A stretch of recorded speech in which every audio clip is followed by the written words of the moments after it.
the actual math of PSM, profitable scaling margin, the most important equation in direct-to-consumer advertising, the thing you absolutely need to start running your business by if you want to stop struggling on $500 days and start focusing on $100 million projected growth for your business, which, of course, I'm not saying to try to sound smart. I'm trying to say this and get it across because I've legitimately grown 7- and 8-figure businesses to 8- and 9-figure businesses repeatedly for years after I learned these lessons, and I'm going to bring this on to you. What really matters is a very, very simple equation.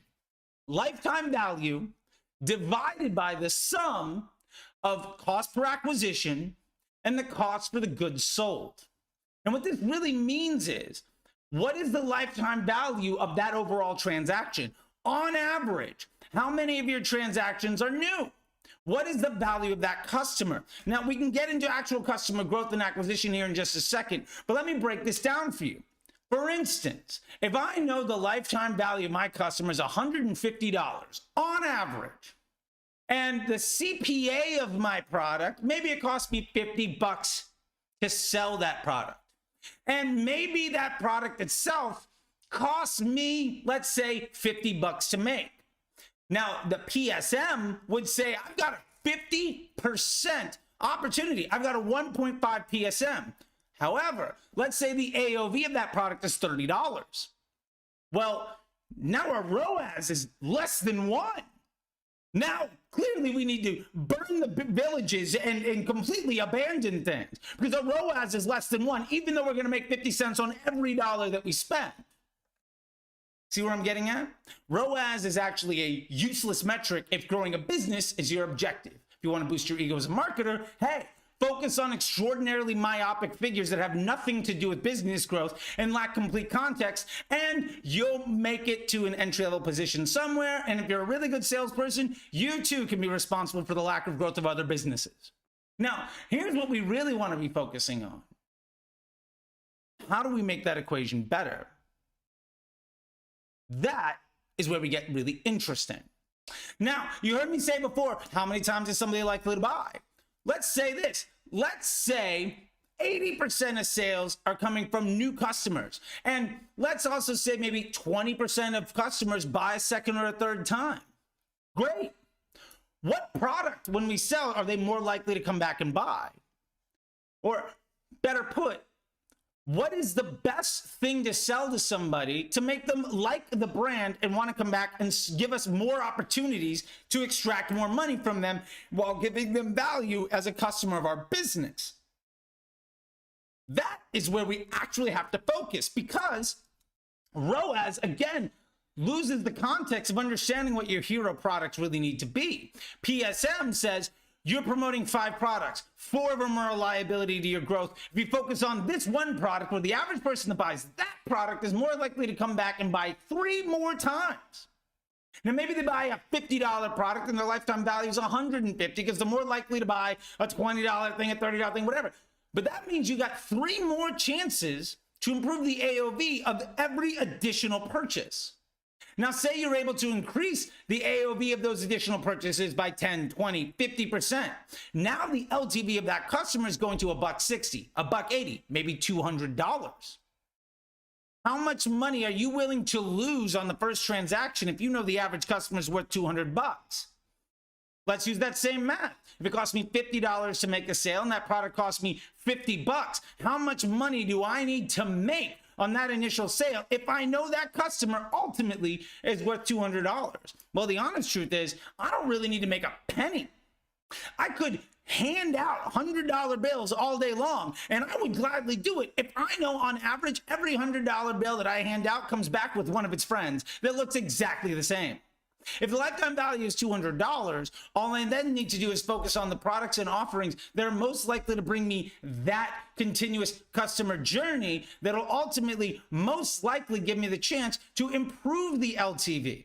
Now, what's really great about all of this is the fact that we can then start to focus on the product offerings that give us this best chance. And you see this happening across businesses all the time. A lot of businesses that you know don't actually advertise their #1 selling product.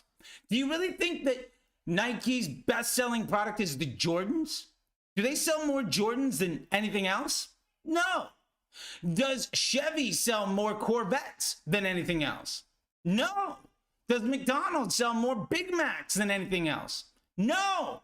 But what do they advertise to you? They advertise you the thing that's most likely to get you in to spend money and come back and continue to spend money, because they're building a brand on the back of something that they can at least potentially make a profit on the front end, but more likely make a profit off of you as a customer by building a relationship over time.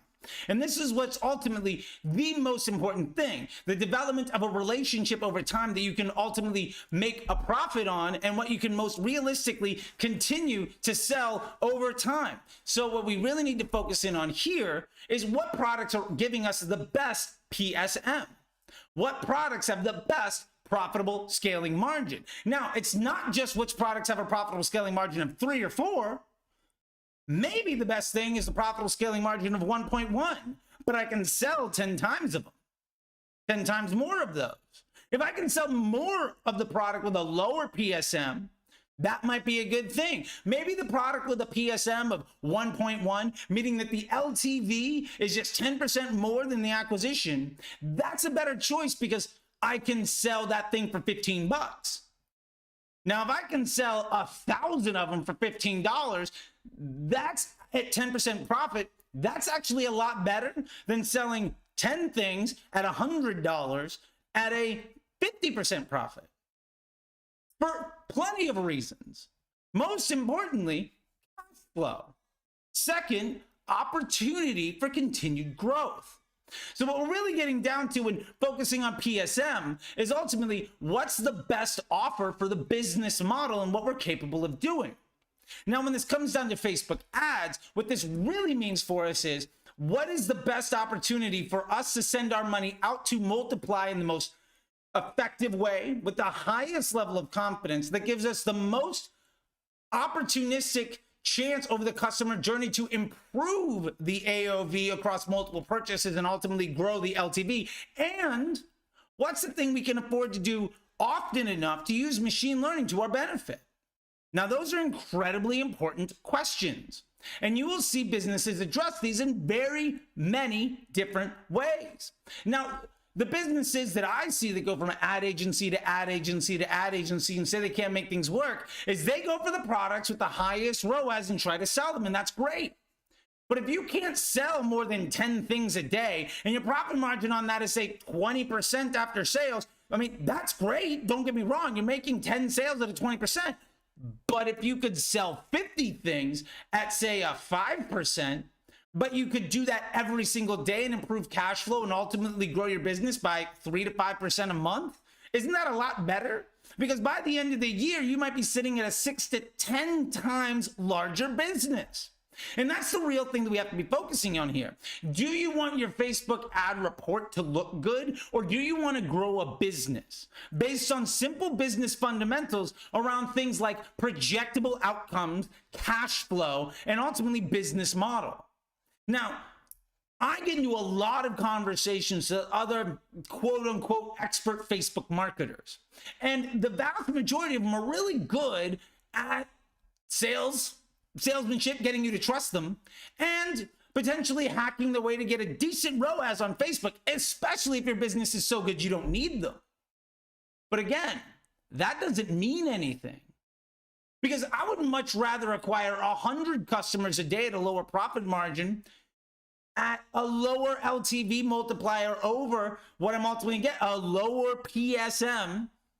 Because what that means is I'm giving my email and search team a much higher volume of traffic. And if I focus all of my marketing efforts around a very simple thing, instead of promoting 5 or 6 products, it's 1, how much better do you think I'm going to get at focusing my upsell and improving the LTV of that specific product? I'll give you a hint. It's going to be 1,000,000 times better. That's hyperbolic than trying to sell 5 or 6 things. Also, how much better do you think the machine learning algorithm of Facebook ads is going to be when you focus on doing 1 thing well instead of doing 5 things poorly? How much easier is it going to be to manage inventory? How much more volume are you going to get on landing page tests? How much more customer feedback are you going to get on that product to make it better?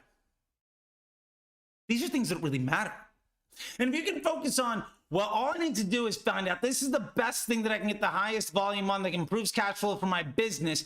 And now I can focus the large majority of my day-to-day efforts on getting the average person that hasn't bought a second time to get them to buy one more time. What would happen if that LTV grew by 20% merely by getting, instead of 1 out of 10 people or 5 out of 100 people to buy a second time? What if 20% more bought? What if you were able to get, instead of 5% of people buying a second time, what if it went to 10? What if it went to 20? Because you got better and better at that post-customer journey. You could focus all of your efforts on making that one product and that your customer experience around that product a lot better. Now, your PSM goes from maybe a 1.1, 1.2 to potentially a 1.5. Maybe you get it all the way up to a 2. I've done that repeatedly. Now you're sitting in a situation where you can confidently begin to focus on the holy grail of what everybody talks about, which is scaling your business, because that's ultimately what we're focusing in on. If we can establish a very firm LTV and a very firm cost of goods sold, we can now play around with the CPA. If that CPA continues to be low enough for us to make a continuous cash flow on at a projectable rate, well, we can afford a higher CPA. If our CPA remains steady and our COGs remain steady and our LTV gets better, hey, look, we can actually afford a higher CPA. If our COGs go down because of volume, again, we can afford a higher CPA. And this really gets down, again, to scaling. Now, if you're still here, once again, if I've covered a lot of stuff, please feel free to ask questions. You can comment below. You can DM me. You can send me an email. Sign up for the newsletter. Go to links.facebookdisruptor.com. Share this with your friend. Let's get into it.